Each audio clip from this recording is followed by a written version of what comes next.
విశాఖ కేంద్రంగా జరుగుతున్న వన్డే మ్యాచ్కి సంబంధించి పెద్ద ఎత్తున ఏర్పాట్లు కూడా చేస్తున్నారు. ఇప్పటికే 2 మ్యాచ్లు పూర్తయిన నేపథ్యంలో ఒకటి ఇండియాతో పాటు మరొక మ్యాచ్ సౌత్ ఆఫ్రికా విజయం సాధించిన నేపథ్యంలో ఇప్పుడు దీనికి సంబంధించినటువంటి బందోబస్తు మొత్తం చూస్తున్నటువంటి పోలీస్ కమిషనర్ గారు మనతో ఉన్నారు. ఆయనతో మాట్లాడే ప్రయత్నం చేద్దాం.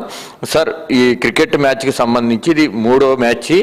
ఈ మ్యాచే ఫలితాన్ని నిర్దేశిస్తుంది కాబట్టి పెద్ద ఎత్తున క్రౌడ్ వచ్చే అవకాశం ఉంది. ట్రాఫిక్ సమస్యలు ఎలా ఉండబోతున్నాయి, దాన్ని ఏ విధంగా మీరు తీర్చే అవకాశం అయితే కనిపిస్తుంది?